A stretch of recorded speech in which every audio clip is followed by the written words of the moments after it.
Well, it started off when I was younger. I lost my father, so through my adolescence and my childhood, I was like looking for a father figure in all the wrong places. It was just like hard because everyone else was trying to be a fake father figure in the wrong ways to me, and I kind of took to that, and things happened that shouldn't have happened when I was younger, and that got me to get depressed and isolating myself and hanging with the wrong crowd.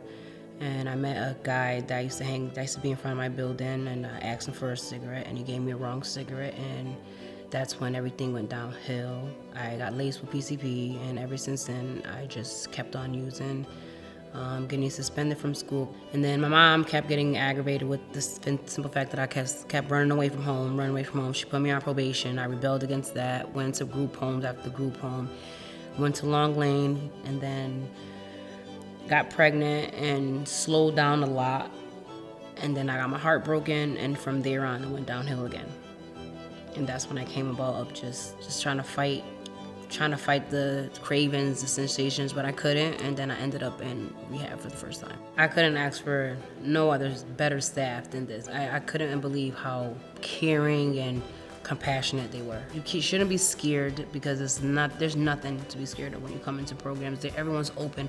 Everyone has a story just like yours. Your story is my story is their story. Yeah, the women's group is really good because some women, they come in here and they think that they're the only one that been through a certain situation, or they're the only one that has a hard struggle. But once one person opened up, everyone else opened up, and it made us feel comfortable. Like we're not the only one that been through something traumatic, and we're not the only one that struggled. And I never thought I could just sit down with a counselor one-on-one and talk about anything and everything, not even pertaining to my recovery, just my life, period.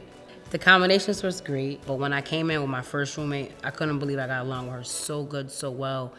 We talked all night long like little 15-year-old girls. So the McCall Center really is for women and children. A lot of females don't like to come into programs because they have a home life, work, children, families. They don't like to leave their families behind. But my personal experience, when I was out there getting high, I seen my kids, but I didn't really get to see them like I was supposed to through the DCF.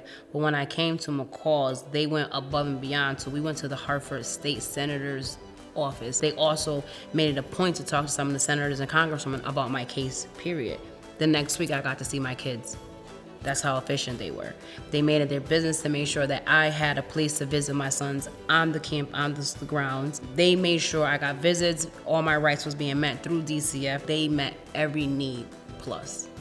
So they're a good place for women that regardless if you have children home or in custody or whatever, they make sure that you get to see your kids, and your kids are not left out of your recovery process. When I left McCall's, they offered me a lot of services such as reach workers, case management, employment services, trauma, one-on-one, and outpatient groups. You're really not cured. You think you got it, but you don't. So all the extra services that you do get helps you progress your recovery. Never be scared to pick up that phone. Always reach out. Use numbers, 211, anything you can. Everyone's out there no matter what time of day it is. Someone's always there to pick up the phone to help you. I will recommend that any time of the day. It's such a good program and it helps you. Like I had came through these doors a couple times, but I had to come through a couple times just to finally get it. And I'm glad I did get it.